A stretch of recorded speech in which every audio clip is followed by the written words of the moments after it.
Selamat siang semuanya. Siap. Nah, pada kesempatan kali ini saya akan menjelaskan tokoh yang dipilih saya, yaitu si binatang jalang. Saya akan bertanya kepada kalian dulu. Kalian merasa gak kenapa nama panggilannya si binatang jalang? Apakah terlalu toksik gitu loh? Ya kan, kasar kan? Nah, sebenarnya panggilan ini bukanlah dari orang lain, melainkan dia sendiri yang menamainya dia sendiri. Tolong ke terus nih,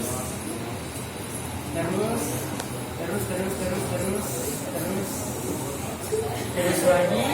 Oh, nah, dalam karyanya beliau, yaitu Chairil Anwar, Aku Ini Binatang Jalang. Jadi berdasarkan puisi itu, orang-orang memanggilnya binatang jalang.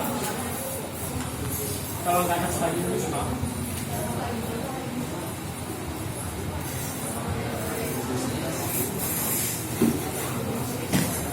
Oke. Pertama, saya akan menjelaskan sejak ia lahir dulu. Chairil Anwar lahir pada 26 Juli 1922 di Medan. Ayahnya adalah kepala distrik dan ibunya merupakan kerabatnya Sultan Syarif. Jaringan ini memperkenalkan beliau pada pemikiran politik nasionalis yang sedang berkembang. Pada saat itu, keluarganya itu secara finansial itu sudah cukup bagus. Namun ketika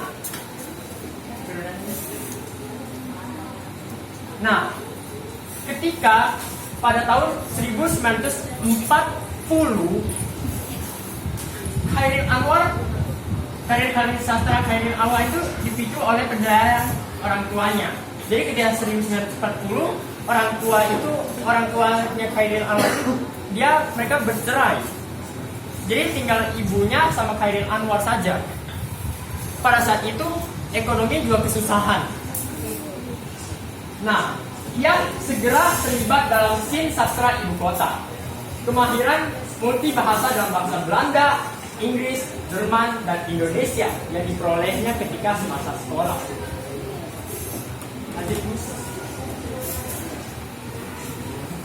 Nah, pada tahun 1946, pas ketika ia menciptakan puisi Karawang Bekasi,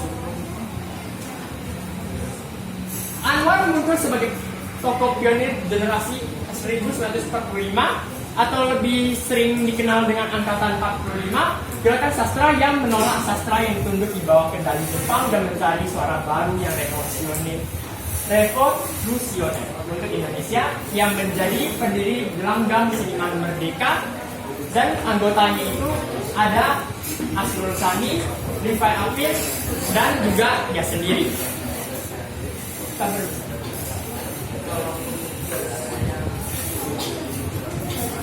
Oke. Ini ada beberapa angkatan juga sebelum angkatan 45. Ada angkatan Pujangga Baru dan juga angkatan Balai Pustaka. Angkatan Balai Pustaka itu dia puisinya itu isinya lebih ke romantis. Demikian juga angkatan Pujangga Baru. Namun ketika angkatan 45 puisinya berubah. Malahan menceritakan lebih ke perjuangan.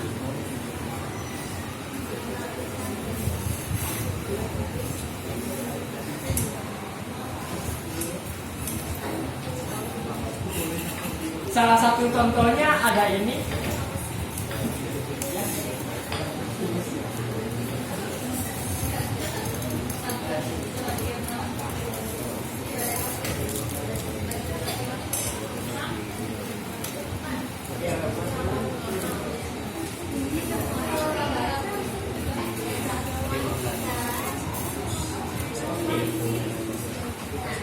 Kalau kalian lihat puisinya, aku mau hidup 1000 tahun lagi. Jadi itu orangnya itu sebenarnya Khairil Anwar itu orangnya itu tidak suka apa yang namanya dikontrol, melainkan dia mau mengontrol. Dia tidak suka dijajah.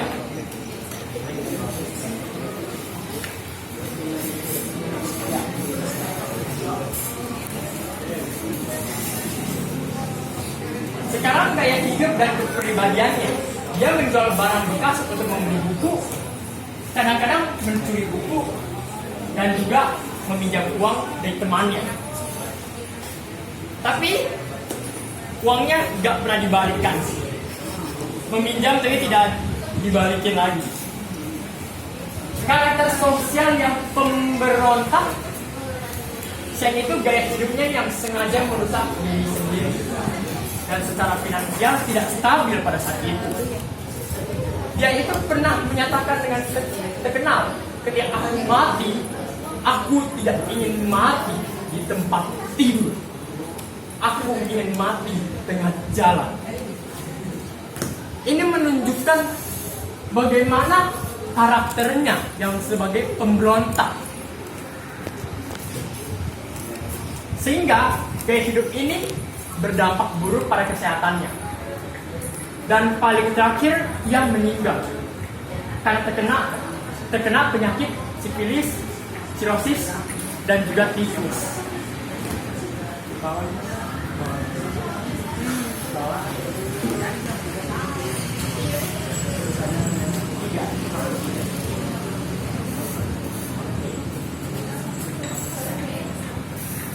Ini ada karya Khairil Anwar, yaitu Karawang Bekasi.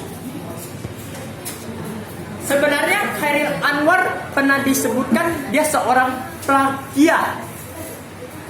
Soalnya bila kalian semua lihat puisi Karawang Bekasi dengan puisi The Young Dead Soldier Do Not Speak, itu puisinya memiliki arti yang mirip.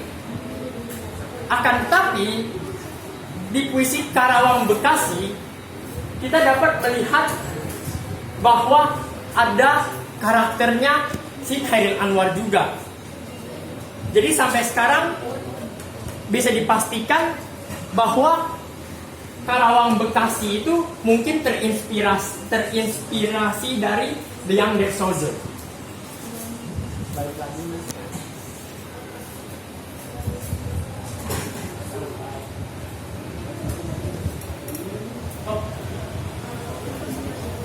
Oke, sekian dari saya. Saya akan menutup presentasi saya dengan kata-kata Khairil Anwar, yaitu ada yang berubah, ada yang bertahan. Karena zaman tak bisa dilawan, yang pasti kepercayaan harus diperjuangkan. Artinya itu ada yang berubah. Jadi kita semua pasti akan mengalami perubahan. Segala sesuatu tidaklah kekal. Ada yang juga bertahan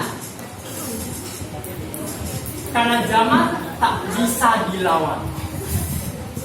Orang yang bertahan juga lama-lama juga bisa berubah. Yang bertahan itu apa? Seperti prinsip kita juga bisa berubah-ubah seiring berjalannya waktu.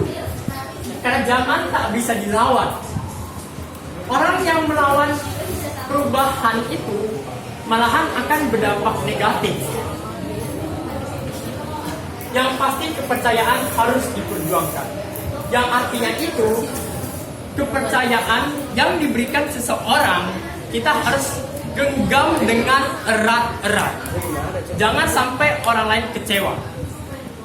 Sekian dari presentasi saya. Terima kasih.